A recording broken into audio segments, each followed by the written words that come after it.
Buenas noches, doctor. Sí, Buenas sí. noches, doctor. Arrancamos a las 8 en punto para que seguramente por ahí hay algunos más que quieran ingresar. Cuando les ponga la pantalla de la presentación, me avisen cualquier cosa si no se escucha o no se ve bien o hay algún detalle, porque siempre me equivoco en algún botón que toco.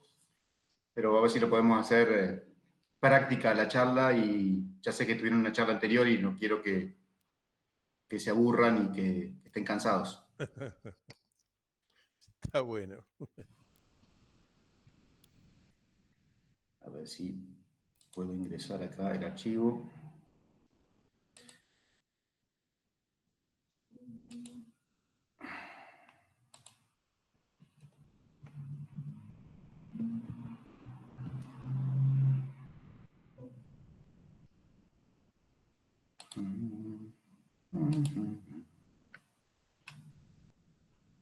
Pantalla completa.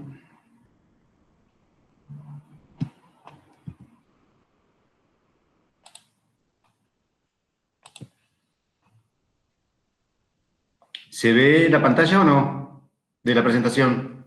Aún no. Aún no, todavía. profe. A ver qué le estoy errando. A ver. Presentación, pantalla completa.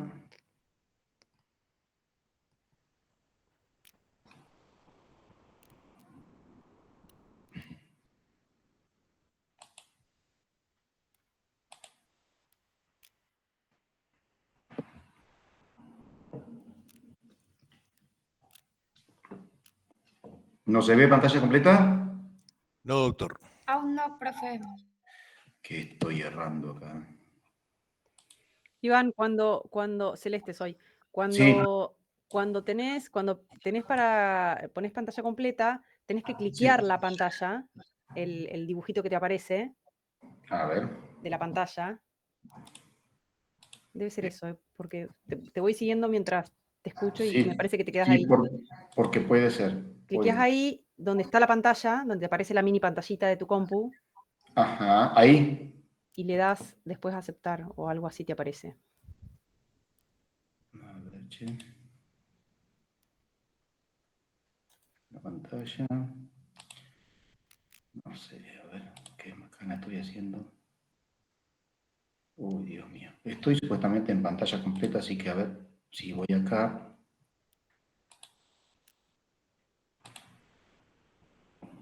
¿No hay caso? No, doctor, no se ve la Ya. pantalla. Mirá, ahora te saco unas fotos y te lo mando por WhatsApp. Dame un segundo. Esto.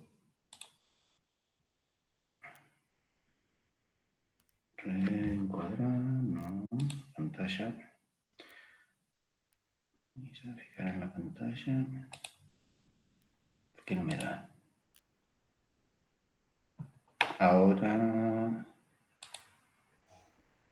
Ahora sí. Ahora voy a. Ahora sí. Ahora Ahora. se ve. Ahora se ve. Ahí se ve, profe. 10 puntos. Perfecto. Bueno, me anoté un punto en tecnología. Bueno, chicos, bienvenidos todos. Vamos a tener una charla breve, concisa. Es un tema muy amplio. La idea es que se lleven algunos datos importantes de espondiloartropatías. Es un tema que abarca muchas patologías y voy a tratar de dar los conceptos claves, es decir, no me voy a poner a explicar mucho la fisiopatología. Voy a profundizar más en algunas cuestiones clínicas y en algunas cosas terapéuticas y de diagnóstico, para que puedan diferenciar entre todo el grupo de las enfermedades que están incluidas en este título, para que cuando lo vuelvan a repasar o vuelvan a leer, digamos, puedan resumir y tener los conceptos un poco más claros. Cualquier duda, no hay molestia que me pregunten, pero voy a tratar de ir bastante rápido. Lo más importante es que las espondiloartropatías son un grupo de enfermedades que están incluidas en este nombre, que van a compartir cosas en común. En general, cuando hablamos de espondiloartropatías, la palabra espóndilo significa columna, y en general abarca patologías que tienen por afectación principal la columna tanto cervical, dorsal, lumbar o sacroilíaca, la región sacroilíaca, que es, digamos, una de las partes más predominantemente afectadas. Como verán en esta diapositiva, hay dos formas hoy es el concepto de espondiloartropatía, con afectación axial, puramente, donde tenemos propiamente las que afectan más el raquis, y con manifestaciones periféricas. Pero obviamente, como verán el diagrama de conjuntos, se mezclan estas cosas y sí puede haber afectación axial y periférica a la vez. Puede iniciar como periférica y después tener manifestaciones axiales, o puede tener manifestaciones axiales y ocasionalmente tener manifestaciones periféricas. Entonces ese es un concepto, afectación. Estas enfermedades van a tener, por cuestiones entre sí, entre todo este grupo de enfermedades, afectación tanto axial como periférica articular. Dentro de las cosas en común que van a tener, lo más importante es lo que está abajo, que es lo que va a predisponer a que tengamos estas enfermedades, las cuestiones genéticas. Después veremos cuáles son las alteraciones genéticas que predisponen francamente a estas enfermedades.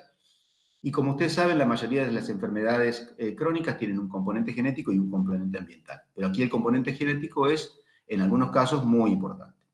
Después tienen en común también es que todo el proceso inflamatorio de estas enfermedades, que son enfermedades inflamatorias, está mediado principalmente por esas interleuquinas que ustedes ven ahí abajo, el factor de necrosis tumoral, la interleuquina 23 y la interleuquina 17. Y esto va a tener que ver con el mecanismo de acción inmunológico que está mediado principalmente por células T-helper 17 y T-helper 1. Eso desde el punto de vista de la inmunidad adquirida. Y la inflamación, ¿no? La inflamación es otra característica que va a afectar principalmente a articulaciones y tejidos articulares, pero también manifestaciones extraarticulares. Yéndonos a la parte de arriba del cuadro, ustedes verán que entre lo axial y periférico, estas enfermedades van a tener en común la espondilitis, es decir, la afectación de la columna propiamente dicha, la sacroilitis, la afectación de las sacroilíacas es una característica muy importante. Siempre que busquemos este grupo de enfermedades, tratemos de buscar que haya espondilitis o sacroileitis. Y dentro de las manifestaciones periféricas, la forma más predominante es la forma oligoarticular y en forma asimétrica. ¿Qué significa esto? Oligoarticular que afecta 1, 2, 3 y hasta 4 articulaciones. Ya cuando tiene más de 5 la llamamos por clasificación poliarticular. Si fuera una sola permanentemente, podríamos decir que es una monoartritis, pero en general también se puede presentar como pequeñas monoartritis que van migrando de una articulación a la otra y termina el cuadro configurando un cuadro de oligoartritis. Y asimétrico porque en general ustedes podrán ver en estas patologías que puede afectar el tobillo izquierdo, la rodilla derecha a la vez, la sacroilíaca izquierda, una muñeca de un lado, después la muñeca del otro lado, es decir, no tiene un patrón de presentación en general, en forma simétrica, no lo tiene habitual, pero con el tiempo sí. Y dentro de las manifestaciones periféricas hay 3 cosas, o 2 cosas que en realidad vemos ahí, una que se llama la entesitis, que les voy a describir qué es, y la dactilitis. Y otra característica que tienen aparte es afectaciones extraarticulares, principalmente en el ojo, en forma de uveitis anterior, la mayoría de estas enfermedades. Hay otras cosas más que pueden tener en común, como la psoriasis, manifestación en piel y manifestaciones gastrointestinales, con enfermedades inflamatorias intestinales. Como verán, acá del lado axial hay 2 patologías que hoy están clasificadas, que una es la espondilitis anquilosante, el recuadro un poquito más gris, más redondo, más pequeño que está abajo, y una forma que se llama espondiloartropatía no radiológica. No radiológica significa que no hay manifestaciones en la radiología simple, ¿está? Pero sí con otras imágenes podemos tener. Y estas muchas veces es una forma de presentación que no quedaba claro antes cómo incluirla, y ahora, teniendo en cuenta esto, que tenemos, por ejemplo, la resonancia magnética de alta resolución y de alto campo, podemos ver manifestaciones que no se veían antes y podemos hacer un diagnóstico más precoz. Por otro lado, tenemos las formas que son más puramente con afectaciones periféricas, en donde encontramos la artropatía psoriásica, algunas formas de espondiloartritis periféricas no diferenciadas, es decir, que no van a cumplir ningún criterio de ninguna enfermedad.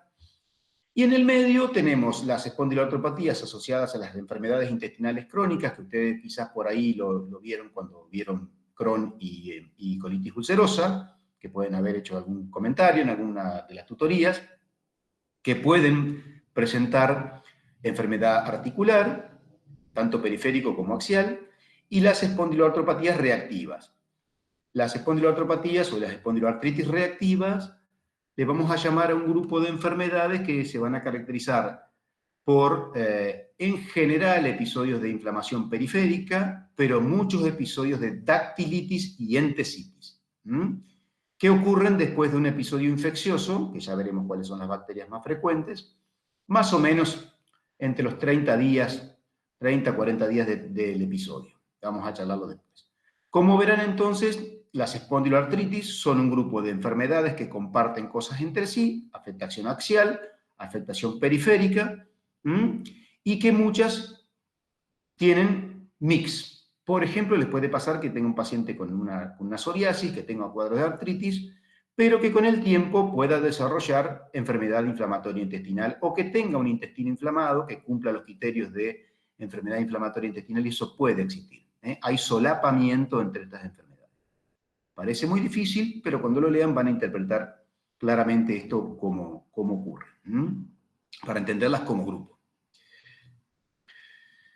Bien, vamos a ver de vuelta, a ver qué otra cosa más. Bien, el Grupo Europeo de Estudio de Espondiloartropatías, hace muchos años, que más o menos fue con lo que yo me formé,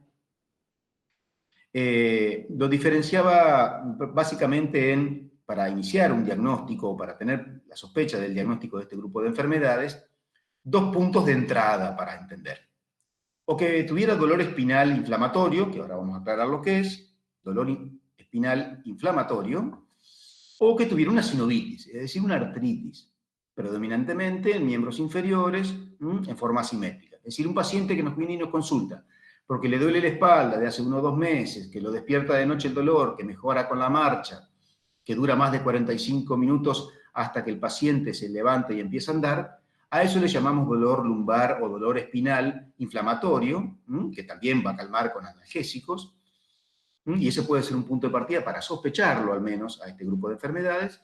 Y la otra es la sinovitis, es decir, la hinchazón, el derrame o la artritis de una articulación grande o pequeña, tanto en general de miembros inferiores, generalmente tobillo, puede ser rodilla, puede ser cadera. Así que eso es un punto de partida. Más algunas de las otras variables, que pueden ser, por ejemplo, la historia familiar. Esto también es muy importante. Cuando hablábamos de genética, la historia familiar es muy importante. Que hayan tenido psoriasis, conocida, que hayan tenido una enfermedad inflamatoria o tengan una enfermedad inflamatoria intestinal. Eso hace pensar en que sea asociado a enfermedades inflamatorias intestinales el cuadro, y podría pertenecer a este grupo. La otra sintomatología es, en el caso de las artritis reactivas, la presencia de diarrea, de una cervicitis o una uretritis en el mes previo. Y esto está vinculado porque las infecciones que pueden producir una gastroenteritis o una inflamación intestinal, como las bacterias que pueden producir una cervicitis o una uretritis, son muy comúnmente relacionados con el desencadenamiento de un fenómeno reactivo que produce un cuadro de inflamación articular no infeccioso. Es decir, cuando nos veamos con una inflamación de una rodilla, por ejemplo, y sospechamos esto, es decir, dentro de la rodilla, en el líquido, no va a haber un cultivo positivo de ninguna bacteria. Va a estar causado por un fenómeno reactivo del organismo, por una respuesta inflamatoria a esa infección previa, que puede ser, ya les digo, la uretritis o cervicitis, generalmente causada por ureoplasma, micoplasma, o en el caso de diarreas, diarreas infecciosas, tóxico-alimentarias, generalmente causada por Campylobacter jejuni, puede ser por Shigella, por Salmonella, por Klebsiella, por algunas enterobacterias. Eso pueden dar para tenerlo presente. Pero en el momento de que el paciente tenga la inflamación articular o el dolor inflamatorio lumbar, posiblemente el cuadro infeccioso ya haya pasado. O que no haya tenido muchos síntomas, como el caso de la cervicitis en la mujer. A veces no no da una sintomatología muy importante. La uretritis en el varón generalmente es mucho más sintomática. Otra característica que pueden tener es el dolor alternante de las nalgas. Esto tiene que ver por ese cuadro de sacroileitis. Cuando uno tiene sacroileitis, si uno se palpa atrás en la zona de la cola, en la parte de arriba, la articulación sacroiliaca, y los pacientes a veces refieren un dolor durante unos días de un lado, después del otro lado. Eso va cambiando. La entesopatia, lo voy a dejar para después, pero es el lugar de inserción de los tendones. Ahora vamos a ver dónde se ven y cómo lo podemos ver bien. Y la otra, un cuadro típico de sacroileitis. Estos serían los puntos como para sospecharlos, y como ustedes podrán ver abajo, tiene una sensibilidad alta, pero la especificidad no es 100%, pero nos orienta bastante. ¿Sí? Sirve como herramienta de ingreso como para tomar algún diagnóstico. Muy bien. Vamos a ver un poco más. Entonces, esos eran los criterios del grupo de estudio europeo. Hoy en día lo que más se está usando es este grupo de clasificación. No se mareen, no se preocupen, pero el grupo ASAS, que es el grupo para clasificar las espondiloartropatías, de evaluación del grupo de espondiloartropatías, toma como punto de partidas la imagen, una sacroileitis en la imagen, más un cuadro clínico de lo que están aquí abajo. Y son los mismos, verán, el dolor lumbar, el dolor artrítico, la entesitis, la uveitis, la dactilitis, todo esto mismo que está acá, e incorpora dos datos que yo les había comentado que eran importantes. El antígeno de histocompatibilidad B27, la molécula HLA B27, como muy relevante, y los reactantes de fase aguda elevados. Esos son cuadros que también están incorporados aquí. Entonces uno podría decir que para clasificar a alguien como una espondiloartritis axial puede ingresar teniendo una sacroileitis en la imagen, en una radiografía, o podría llegar a ser en una resonancia magnética. Por eso este método es un poco más moderno, aquí ya incorpora la resonancia como criterio, y el cuadro clínico. O, al revés, supongamos que nuestro paciente no tenga dolor lumbar o sacroileitis, el paciente tenga, por algún antecedente familiar, tenga un cuadro de inflamación, que nos quede la duda, como dactilitis, psoriasis, alguna otra cosa más, y tenga un HLB27 positivo, bueno, ahí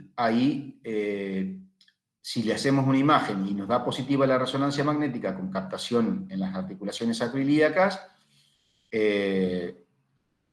podemos clasificarlo como una espondiloartritis axial.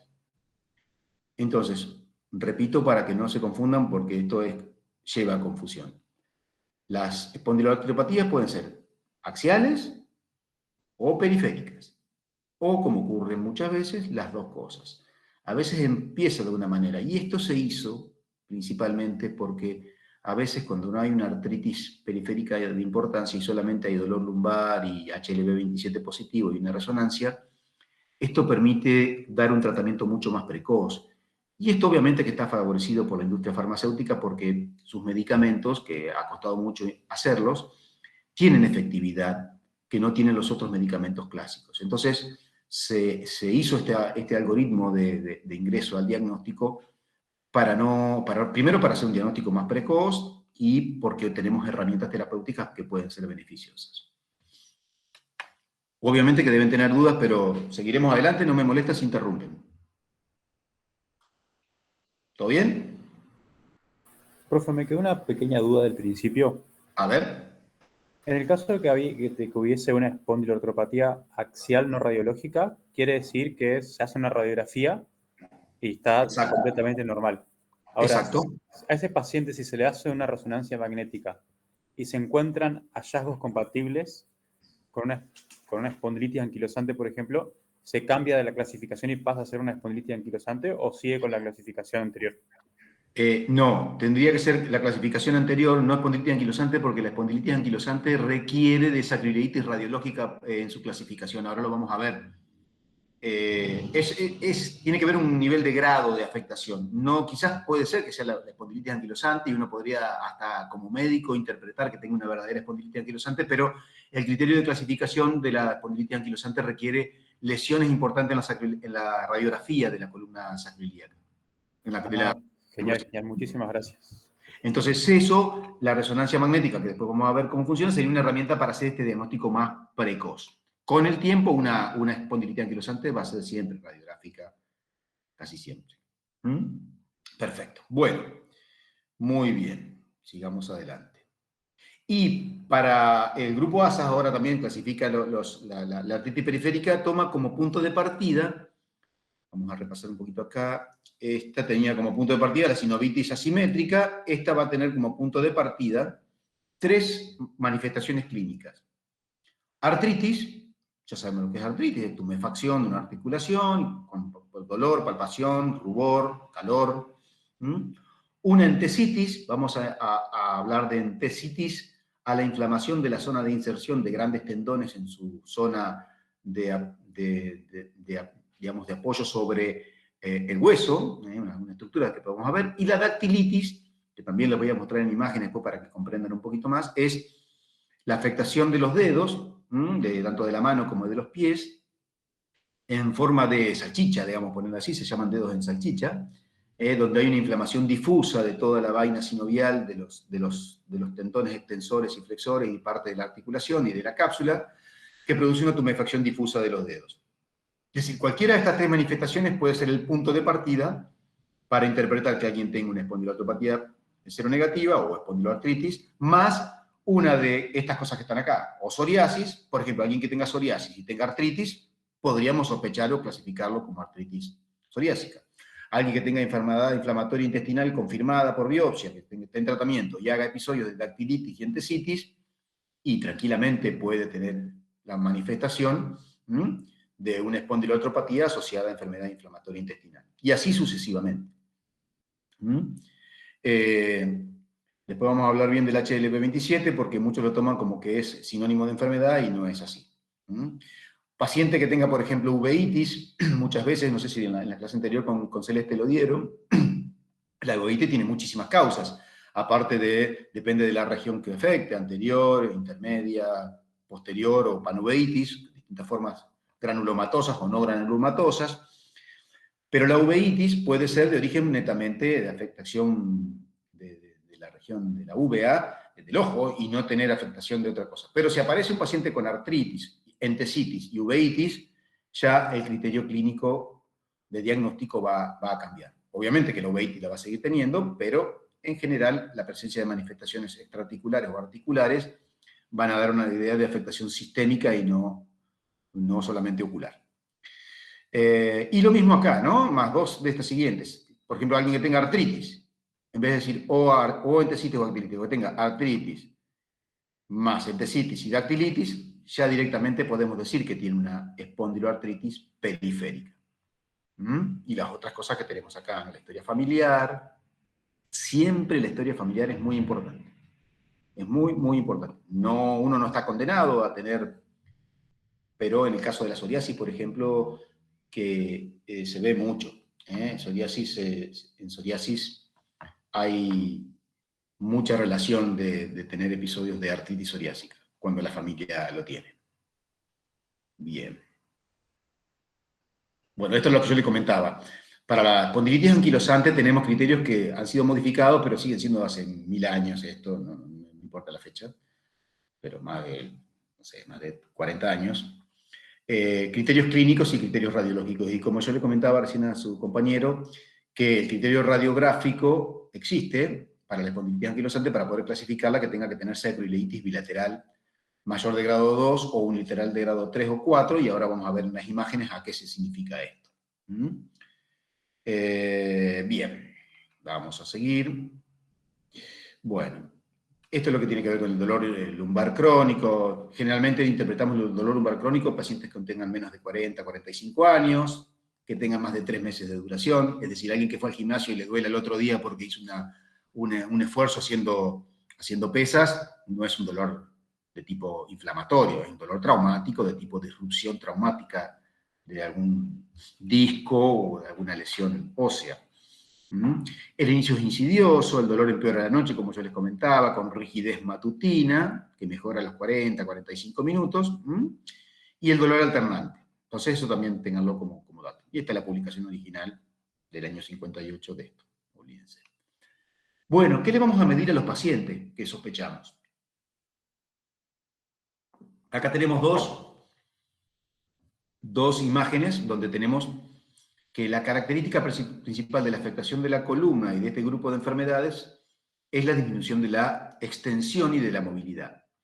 Del lado izquierdo de la pantalla, que no sé si ustedes el izquierdo o no, que es el tórax, lo que hacemos es pasar 1 centímetro rodeando todo el tórax del paciente, debajo del cifoides, y lo hacemos inspirar profundamente, y en general un paciente debería inspirar o mover, aumentar el diámetro de la circunferencia, de la expansión, más de 3 centímetros, 2 centímetros y medio, 3 centímetros. Si no hay expansión, se dice que hay limitación al movimiento de las articulaciones. Esto, la verdad, que se ve poco últimamente en casos muy, muy avanzados. Es muy probable que no veamos esto en una forma inicial. Pero lo pongo porque está puesto como una de las cosas que uno debe explorar en alguien que sospeche espondilitis anquilosante. La otra se llama test de Joubert, que es en la parte posterior del cuerpo. Lo que tomamos es la parte inferior a nivel de la unión sacroiliaca, hacemos una marquita con un virome, tomamos 1 centímetro flexible y medimos 10 centímetros hacia arriba, hacemos otra marquita, y le pedimos al paciente que se incline y toque con sus manos, aquí, el piso. ¿Lo ven? Sí. Bien. Lo normal es que si yo dejo el centímetro acá y le pido al paciente que flexione su cuerpo para tocar el piso, debería correr al menos 5 centímetros más. Es decir, tendría que mi centímetro correrse hasta los centímetros 15. Si tiene menos de 15, decimos que tiene una limitación a la flexión de la columna lumbar, y esto es un signo bastante característico de la espondilitis anquilosante. Y lo mismo en la imagen de la derecha es medir la distancia entre el occipucio y la pared, que lo tenemos como medida, que en realidad uno debería poder tocar la pared con el cuello. Bueno, este paciente no puede. Obviamente estos son signos típicos de una espondilitis avanzada. Son datos clínicos para tener.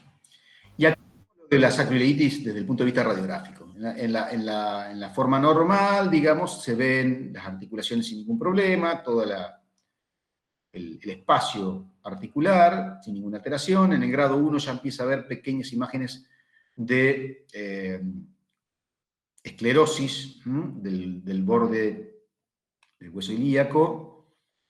Puede haber alguna alteración. A veces hay un pequeño pseudoensanchamiento, pero muy poquito. Es muy operador dependiente esto, ¿no? Pero ya la forma severa no le podemos errar. Ya en la forma severa vemos que hay una esclerosis importantísima, con una tendencia a la anquilosis, a la fusión. Hay regiones que están fusionadas, ya se pierde el espacio articular claramente visible. Puede haber erosiones en estas zonas. Y en la parte 4, el estadio 4, es cuando ya está fusionado completamente. Esto ya es un paciente que está como este, una cosa así, ¿no? Y tiene mucha limitación. Son pacientes que han tenido por lo menos más de 15, 20 años de evolución de una espondilitis anquilosante. Estas formas, la 1 y la 2, pueden estar en los primeros 7 a 10 años a veces. Por eso a veces antes se llegaba en forma tardía al diagnóstico, y ahora con la resonancia magnética hemos mejorado mucho. Pero recuerden que esto es para la espondilitis anquilosante muy importante. Y también para las otras formas de espondilotropatía, porque no requieren que sea bilateral. Las otras pueden tener a veces solamente una sacroileitis unilateral. Muy bien. Por resonancia magnética, esto es importante. Esto les pueden preguntar, quizás, no sé si lo van a dar en imagen, si tendrán alguna charla de imagen vinculado a esto. Yo les voy a mostrar unas imágenes después que tengo. En la resonancia lo que debemos pedir es una resonancia principalmente de articulaciones sacroiliacas. Y uno puede hacer, obviamente, ambas caderas también, porque pueden tener el paciente algo de sinovitis, nos puede ser de utilidad. Pero en general pedimos de las articulaciones sacroiliacas, y si sospechamos podemos pedir también de la columna dorsolumbar también, o completa.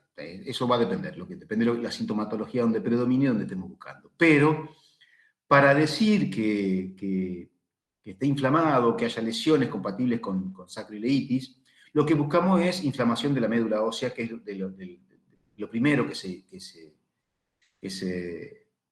afecta, digamos. Y esto se ve generalmente en la secuencia STIR y en T2 con supresión grasa. Estas dos formas de evaluar de la emisión de la resonancia permiten detectar en forma con hiperbrillantes en imágenes el edema, que es muy sensible para detectar las lesiones de edema. Y en T1, que se hace también, lo que vamos a ver en T1 es la cuestión anatómica, que ahora vamos a mostrar una imagen, que es recomendable hacerlo también en T1 sin contraste y con contraste potenciado con gadolinio, porque en general también capta. Esto sería lo más específico de sacroileitis, que tenga todas esas cuestiones, que tenga captación con STIR, o en T2 con supresión grasa, y en T1 con contraste. Bien, y que tiene que estar localizado, como dice acá, en áreas bien de hueso subcondral. Ahora vamos a ver las imágenes, no se preocupen. Estas son altamente subjetivas de espondiloartropatías. Por supuesto que podemos encontrar otras cosas, ¿no? La sinovitis, entesitis, capsulitis, ahora vamos a ver todo eso. Bueno, acá tenemos unas imágenes. Esta son imágenes de resonancia, arriba en STIR y abajo en T1, donde vemos las articulaciones sacroiliacas, que todavía se ven bien los contornos, estoy mostrando arriba y a la izquierda, pero vemos focos de captación en STIR que son hiperbrillantes, que son compatibles con edema óseo. Acá también, abajo, el lado del lado izquierdo sería de la sacroiliaca izquierda, esta es la sacroiliaca derecha. Aquí también, acá vemos en la figura B, lo que estamos viendo no es edema óseo, es un pequeño edema, pero en realidad esto refleja la inserción de ligamentos. Acá es como si fuera entesitis, donde se insertan los ligamentos en esta zona, puede haber focos de entesitis. Y acá también vemos erosiones, la resonancia es muy sensible para ver erosiones y esclerosis. En T1 lo que va a mostrar es, obviamente, como si fuera más parecido a una imagen radiográfica común, donde se ve la fusión, las lesiones quísticas, la deformidad, pero bueno, más que nada es para eso. Como ven, en este paciente posiblemente quizás en una radiografía no tendría absolutamente nada, o sería muy poco visible, la resonancia nos permite detectar. Acá lo mismo, en otro corte de la resonancia, acá también, tiene hipercaptación en las zonas sacroiliacas, muy subjetivas, bien subcondral, y acá en columna, una resonancia donde se ven principalmente, yo quiero puntualizar en estas regiones, que son la zona de los vértices de las vértebras, aquí, aquí, aquí y aquí, en los vértices, tanto superior como inferior, finalmente en la cara anterior. Esta es una zona de donde también se insertan los tendones y hay como una entesopatía y lesión ósea, muy característica de las espondiloartropatías. No piensen que son metástasis ni tumores, nada por el estilo en primera instancia. Habría que ver el T1, pero esto es un STIR, si no me equivoco. O un T2. Bien. Acá el líquido se ve brillante, así que puede ser tranquilamente un T2 o un STIR. Pero hay agua, edema, y esto es muy importante para detectarlo. Bien.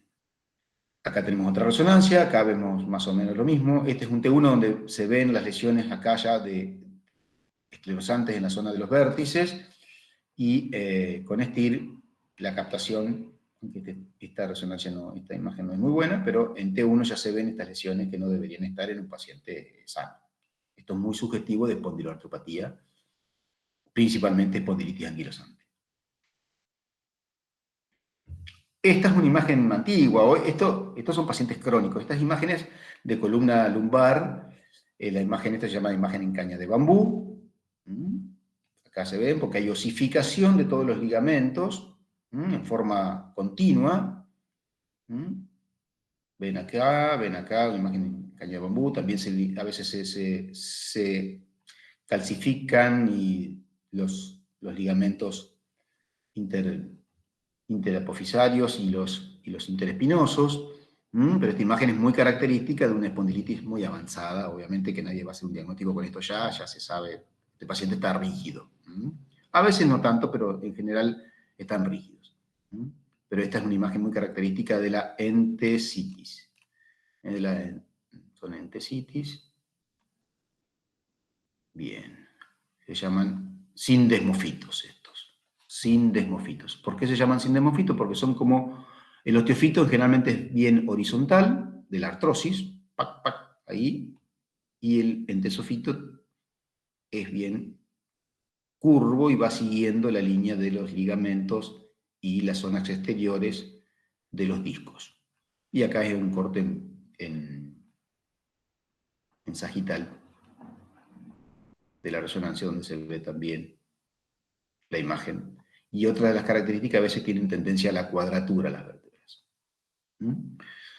Bueno, muy bien.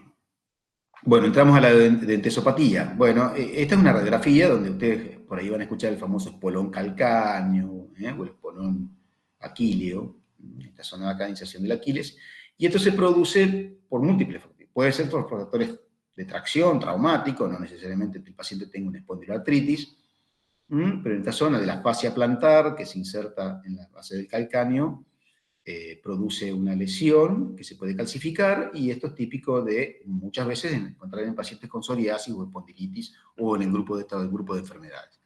Y en esta zona ya es más subjetivo todavía, si bien el diagnóstico diferencial sería por una lesión traumática del calzado o por algún traumatismo repetitivo, pero acá vemos que está formada una reacción perióstica y una elevación de huesito con calcificaciones en la zona donde iría insertado el tendón de Aquiles.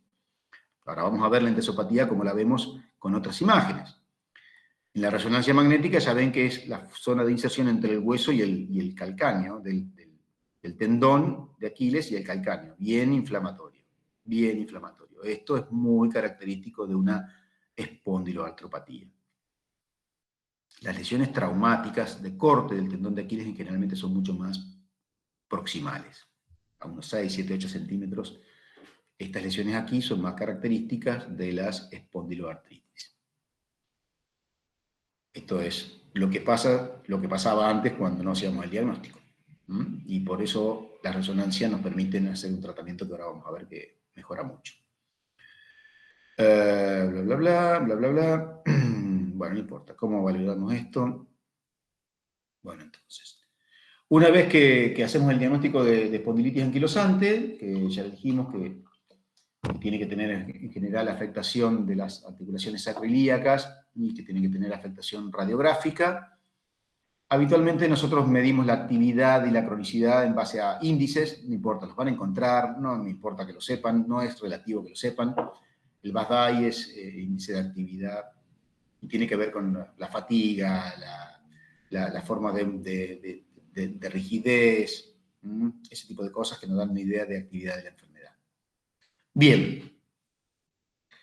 ¿Cómo hacemos el manejo de la espondiloartropatías axiales? Vamos a poner acá el caso de... esto es general, esto ya es viejito, lo voy a ir aclarando, voy a ir agregando cosas, pero sí lo que tienen que saber que la mayoría de los pacientes, esto lo más importante es el tratamiento básico con antiinflamatorios no esteroides, AINES a veces en dosis plenas, que puede ser indometacina, 150 miligramos día, puede ser diclofenac, 150 miligramos día, puede ser naproxeno, 1 gramo día, el que ustedes quieran en dosis plena durante un tiempo suficiente para lograr desinflamación, aliviar el dolor y mejorar la sintomatología. No curan el proceso, no revierten el proceso evolutivo de una espondiloartritis, pero son el tratamiento básico de mantenimiento para el dolor, tanto para la parte axial como para la parte periférica.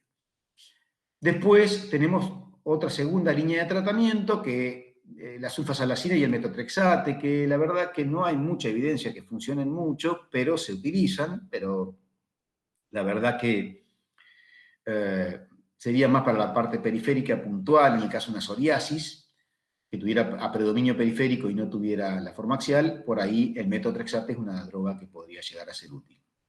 Los corticoides locales, primero, sistémicos, no son indicados en estas enfermedades. Y locales, como puede ser una infiltración de alguna articulación, están recomendados si no hay respuesta a los otros tratamientos. Ahora bien, este grupo de enfermedades responden muy bien a los anti-TNF, a los bloqueantes del factor de necrosis tumoral, que siguen siendo los medicamentos de primera elección cuando fallan los tratamientos o cuando hay afectación axial.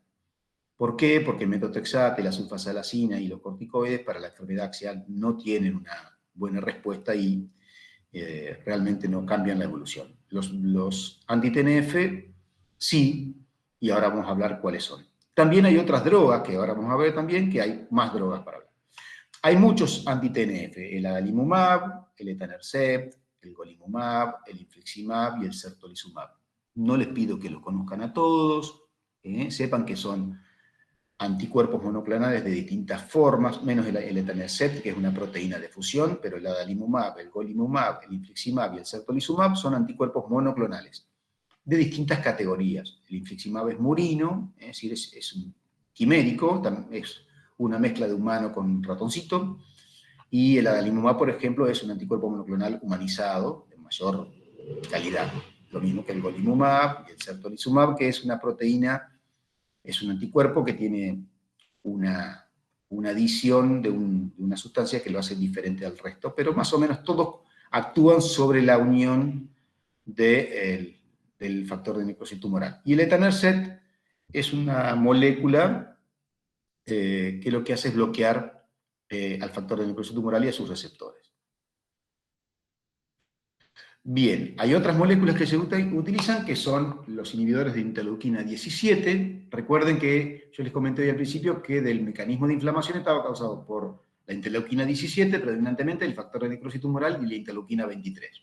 Bueno, entonces, tenemos drogas anti-factor de necrosis tumoral, estos, y tenemos drogas que inhiben la interleuquina 17. El primero de todos que salió al mercado es el secukinumab, que la marca comercial original es el Cosentyx, y fue aprobado hace ya 9 años.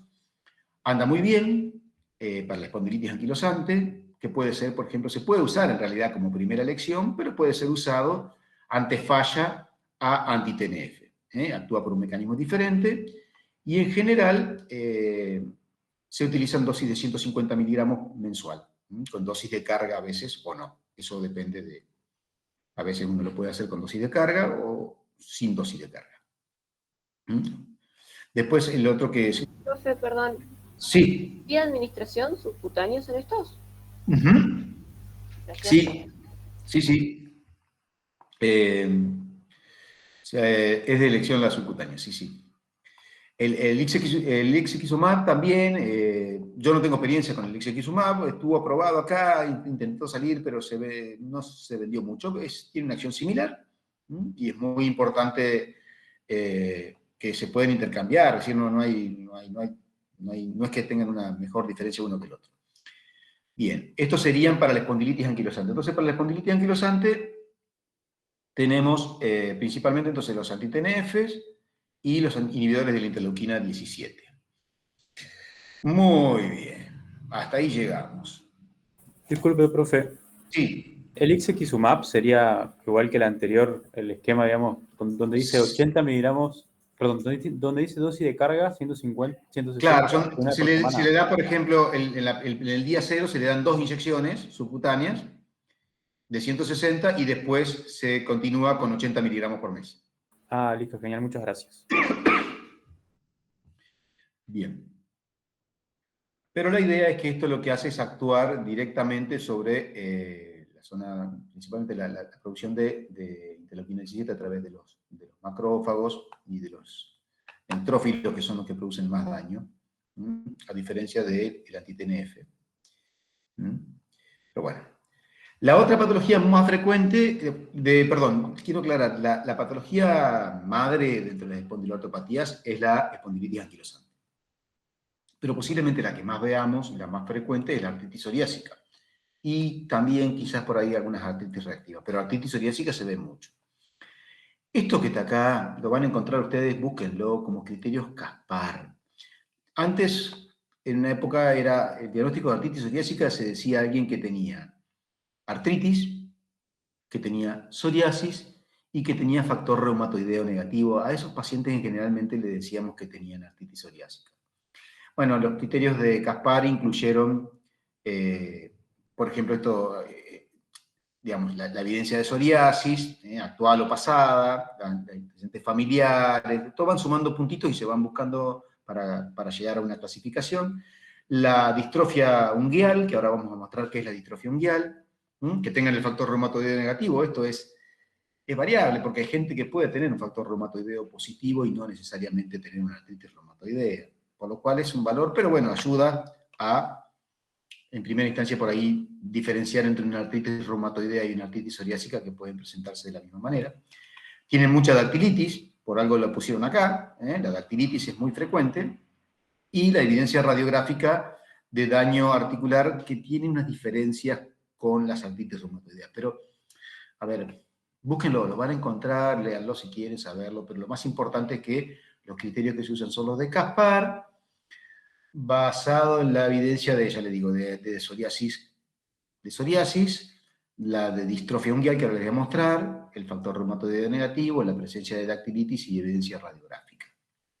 No tenemos tiempo para explicar cada una de estas cosas que lleva tiempo, por eso no, tómenlo después y acuérdense y búsquenlo.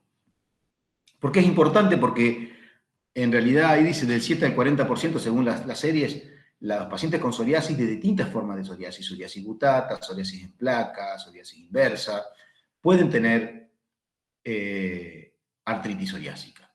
E independientemente del grado de afectación cutánea que tengan los pacientes. Pueden ser pacientes que solamente tengan afectación unguial y pueden tener una artritis psoriásica terrible, y hay pacientes que pueden tener un brote eritrodérmico de psoriasis y no tener nunca artritis psoriásica. La mayoría de los casos ocurren, las espondiloartritis psoriásicas ocurren después que el paciente ya ha tenido la psoriasis cutánea, pero hay un porcentaje que no. Por eso a veces es difícil hacer el diagnóstico al principio. Como yo les dije acá, la relación de la actividad no tiene que ver en realidad mucho con la piel, sí con la onicodistrofia, que yo les voy a mostrar una imagen después para que no se olviden más de lo que es la onicodistrofia y el piqueteado unguial. Eso sí se ha asociado bastante con la presencia de artritis psoriásica. Y acá el antígeno HLV27 tiene menos importancia desde el punto de diagnóstico, porque no hay una relación directa del HLV27 con la psoriasis, pero sí con la presencia de uveitis. La artritis psoriásica se puede presentar, y por eso es muy confundidora al principio, de varias formas. La forma más frecuente de aparición es la forma oligoarticular. Esta es la más frecuente, es decir, 2, 3 articulaciones al principio. La mayoría de ellas terminan como forma poliarticular simétrica semejante a una artritis reumatoidea.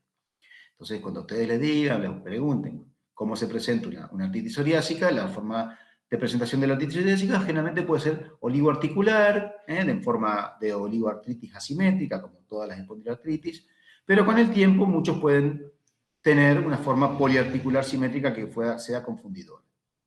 Pueden tener afectación de las articulaciones distales, que ahora vamos a ver. Las artritis reumatoideas no afectan las articulaciones distales en general, por lo cual es una herramienta de diferenciación. Hay formas más mutilantes, yo creo que una sola vez vi, la verdad que estas formas mutilantes destructivas hoy con los tratamientos no ocurren, pero destruyen las articulaciones, ahora después si tengo una imagen les voy a mostrar. Y después las que afectan puramente a la parte axial. Bueno, como yo les dije al principio, en general hay una mezcla de todo un poco. Puede empezar con forma oligoarticular y con afectación axial, con oligoarticular, con predominio también de afectaciones distales, es decir, estas son formas un poquito más antiguas de poder clasificarlo, pero para no perder la posibilidad de que se nos escape el diagnóstico pensando que alguien que se presente con una, qué sé yo, con una artritis de las articulaciones distales, no dejar pensar que pueden tener una artritis psoriásica. Bueno, acá tenemos una sinovitis típica, afectación de las interfalángicas proximales, metacarpofalángicas, esto parece más de una artritis reumatoidea, pero después vamos a ver las uñas un poco mejor y por ahí nos damos cuenta que si el paciente tiene psoriasis, esto puede ser tranquilamente igual una artritis psoriásica. Pero bueno, esto podría llegar a ser una artritis reumatoidea tranquilamente. Tiene imágenes de quimosis antigua, posiblemente por el uso de corticoides. una mano muy deteriorada. Las interfalángicas distales, esto es lo que yo quiero mostrarles. Esto no lo da la artritis reumatoidea. Esto que tenemos, la distrofia unguial y la inflamación de los penachos de las interfalángicas distales es muy característico de la artritis psoriásica y de la artrosis erosiva. Pero piénsenlo, acá tienen, para que vean y no se confundan.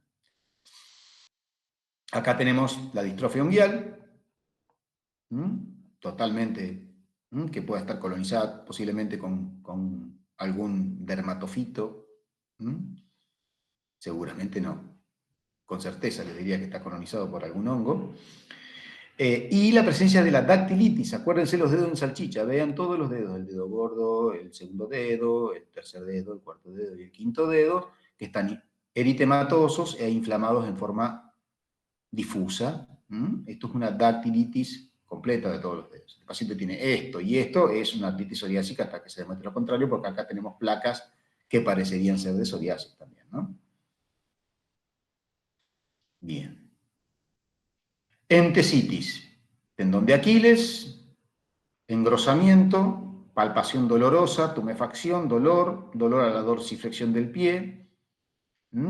¿Qué está pasando? El tendón de Aquiles se inflamó. Diagnósticos diferenciales, un traumatismo, por supuesto, una ruptura del tendón, traumatismo crónico, o depósitos de ácido úrico o de pirofosfato de calcio, o, si fuera un poquito más arriba, quizás por ahí no descartar una inflamación del tendón de Aquiles o una entesopatía asociada al uso de fluoroquinolonas. Ciprofloxacina, norfloxacina, gatifloxacina, levofloxacina.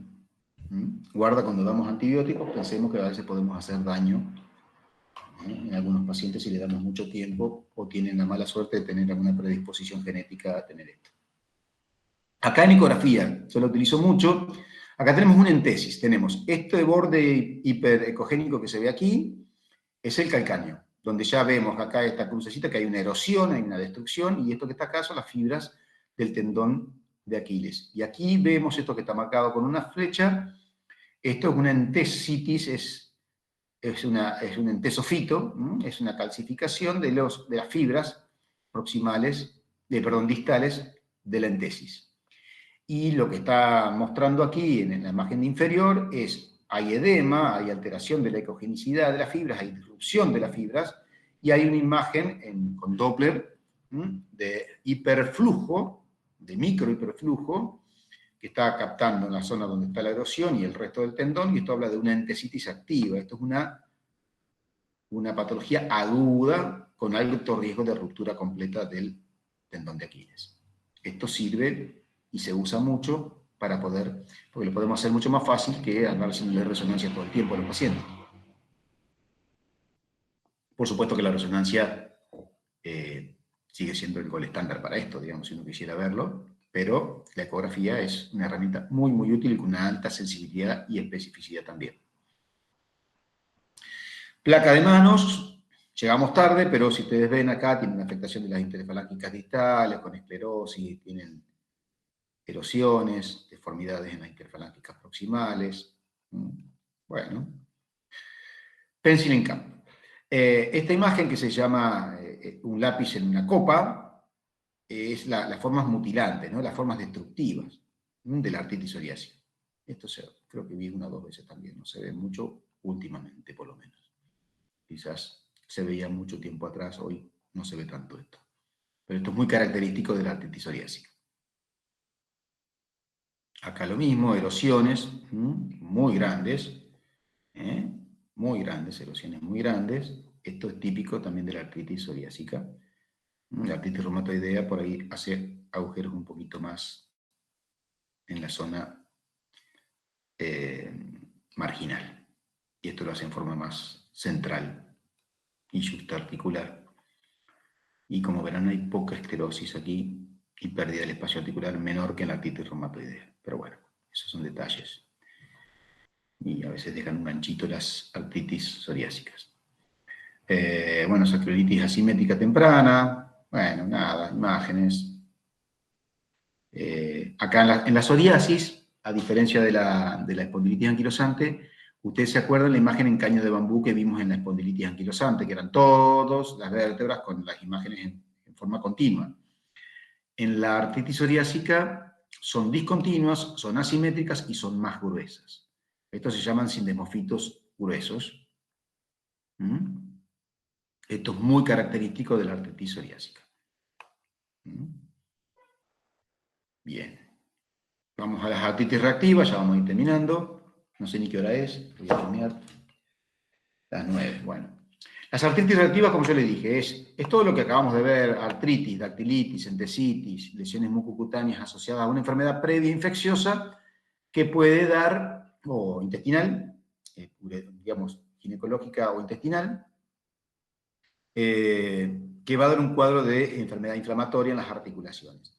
La diferencia está en que, obviamente, estos pacientes general no tienen psoriasis, y la afectación sacroiliaca es un poco menor, tienen más tendencia a las artritis periféricas. Generalmente ocurren en varones y mujeres jóvenes, y asociado a estas enfermedades que yo le dije, ¿no? Las diarreas infecciosas y las cervicitis uretritis. Los cultivos, por definición, tendrían que ser negativos de esas articulaciones, si no, estamos mal. Pero me refiero a que haya tenido, por ejemplo, previamente la infección, se haya tomado un cultivo previo en el sitio de infección, se trató la uretritis, por ejemplo, porque se detectó clamidia, y al mes el paciente hace un cuadro de artritis, entonces ahí podemos confirmar que es una artritis reactiva. Lo mismo que por ejemplo, entre una diarrea infecciosa, que se le toma un cultivo y se le rescata Campylobacter o Salmonella, y el paciente a los 30, 40 días hace un cuadro de artritis reactiva, y bueno, podemos clasificarla como tal. Acá lo mismo, estas tienen la característica también de ser artritis oligoarticulares en general, a miembros inferiores, mucha dactilitis también, en ocasiones pueden producir uveitis, escleritis, que ahora vamos a ver, y no sé si lo vieron con Celeste, el tema de las escleritis, conjuntivitis también, antes se llamaba enfermedad de Reiter, a una enfermedad que era una artritis reactiva, que era la conjuntivitis, la uretritis y la artritis. Hay otras lesiones, como la pustulosis palmoplantar y la balanitis circinada, que ahora si tengo alguna imagen se las voy a mostrar. Acá tenemos la artritis de rodilla, ambas rodillas tumefactas, sobre todo la izquierda, bien característico el receso superolateral, que es el que más se inflaman generalmente en las artritis. La dactilitis, aquí, segundo dedo del pie izquierdo, una dactilitis. Podríamos decir que el hallux también podría estar ligeramente inflamado. La queratodermia pilonorrágica, característica de esta patología, del síndrome de Reiter. También la dactilitis aquí, del tercer dedo de la mano. Todas son imágenes de las artritis reactivas. A ver, ¿qué más tenemos acá? Bueno, y esta es en eco, también es esto para que vean lo que es la dactilitis, ¿no? Estos son los tendones flexores de la mano, los que están por aquí abajo, y lo que vemos es que hay líquido por encima de la vaina de los tendones, es decir, entre la vaina y los tendones hay una inflamación, hay una tenosinovitis importante, hay edema de partes blandas, y esto es lo que da la tumefacción generalizada. Esto nos permite ver. Y con la técnica de Doppler, lo que vemos es un grandísimo aumento de flujo por la gran inflamación difusa y generalizada de varios componentes tendinosos, componentes vasculares, componentes de partes blandas del tejido celular subcutáneo que también están inflamados por la presencia de gran flujo sanguíneo. Esto es para demostrar que el cuadro es inflamatorio y es compatible con una dactilitis y está activo. El eritema nodoso también les debe sonar. El eritema nodoso les debe sonar de las enfermedades inflamatorias intestinales, donde habitualmente se ven bastante. En las enfermedades, en las artritis reactivas también se ven, que es el eritema nodoso. El eritema nodoso es una paniculitis, es una afectación de la parte grasa de la dermis y la hipodermis también, el proendermis generalmente, y la parte de la piel también afecta, la epidermis se sobreleva y son nódulos eritematoviolaceos dolorosos, que pueden ir surgiendo de a uno va pasando y aparece otro. No es una enfermedad per se el eritema nodoso, es una manifestación de reacción inmunológica a múltiples causas. La mayoría de los casos no encontramos la causa, pero si encontramos esto en un contexto de artritis, bueno, entraremos a buscar enfermedad inflamatoria intestinal, entraremos a buscar síndrome de Rett, entraremos a buscar alguna vasculitis de otro origen, o lupus, o alguna otra enfermedad que se asocien con el eritema nodoso. Piel. Ojos. No sé si vieron ya, calculo que sí, imágenes. En todo el grupo de las espondiloartropatías, el ojo es un foco bastante frecuente, sobre todo en espondilitis anquilosante. En manifestaciones relativamente leves, como la epiescleritis, la parte más superficial de la esclera, donde se ven eritema, los vasos que están eritematosos, distendidos. La escleritis, que ya es un poco más profundo, ya está la esclera afectada, y esto puede afectar tranquilamente la visión de una forma con mucho dolor, un ojo rojo doloroso importante. Esto lo tenemos que tener presente porque puede haber lesiones severas, hasta perforaciones. Y la uveitis anterior, que es la manifestación típica o más específica de las espondiloartropatías seronegativas. Vemos una gran vascularidad de todo lo que es la parte esclerótica, vemos que hay sedimento y esto que se llama hipopión, que no es tan habitual, pero es la presencia de pus, que a veces ocurre en la cámara anterior por la presencia de la uveitis anterior. Todo es importante, esto es para tratamiento urgente. Bien, esto no importa. Tratamiento de la psoriasis.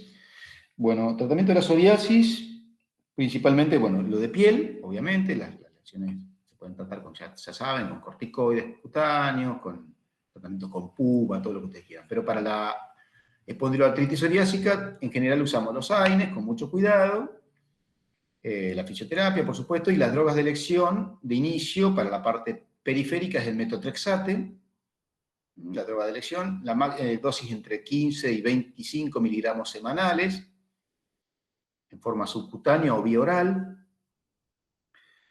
La otra droga que se usa bastante, que es bastante buena porque es muy efectiva, lo que pasa es que tiene muchos efectos adversos, es la ciclosporina, en dosis de 2 miligramos por kilo de peso. A veces tiene más, un poquito más, 2 y hasta 5 miligramos por kilo de peso, pero es complicado por hipertensión y por otras complicaciones, es muy inmunosupresor.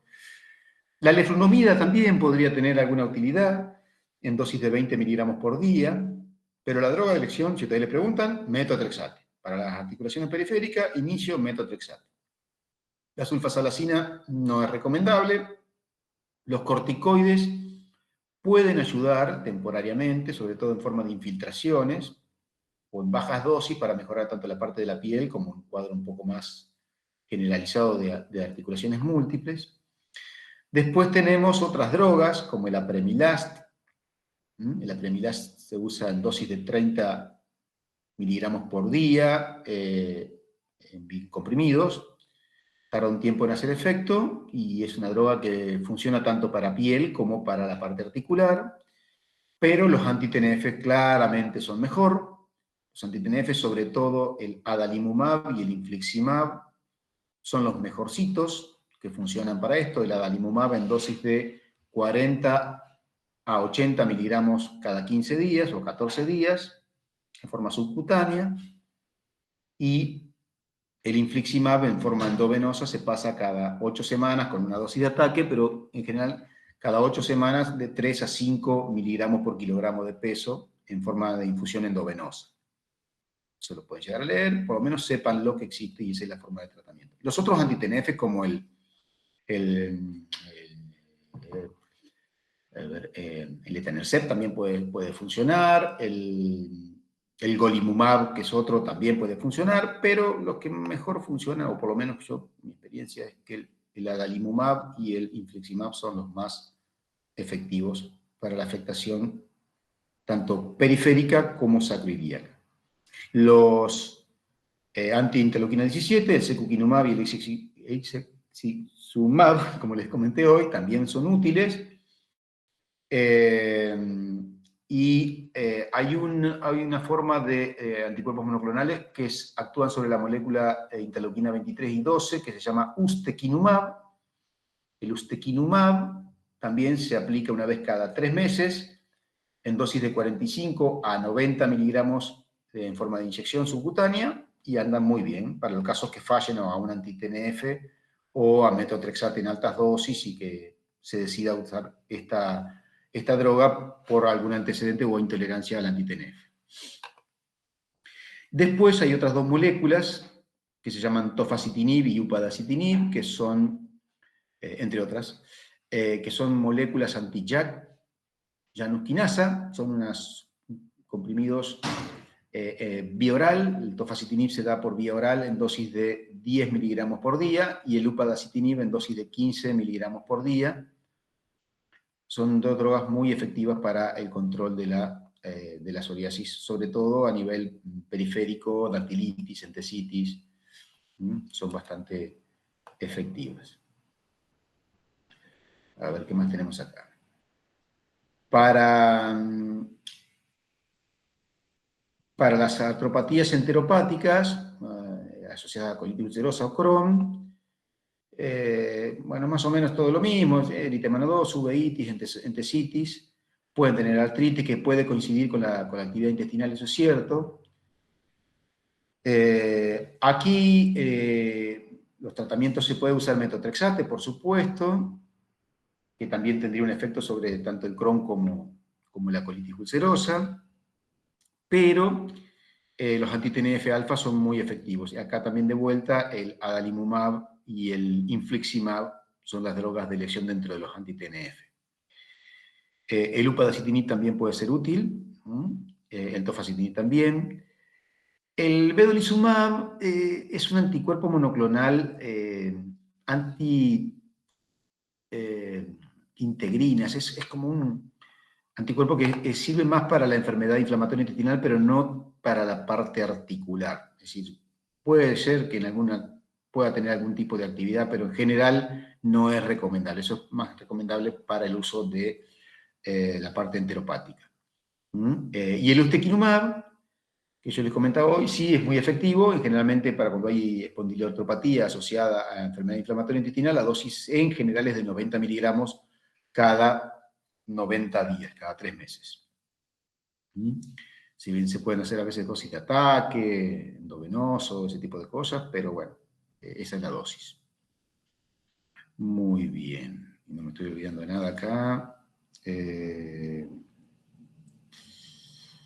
En artritis psoriásica me faltaría acá el guselkumab, que es un antiinterleuquina 23 puro, que parece ser muy bueno. Ya hace un tiempo que está, pero anda muy bien. Guselkumab, antiinterleuquina 23 solito. Muy bien. Fin. Los voy a dejar. No se olviden estudiar, preguntar, discutir. Así que les escucho si tienen alguna duda.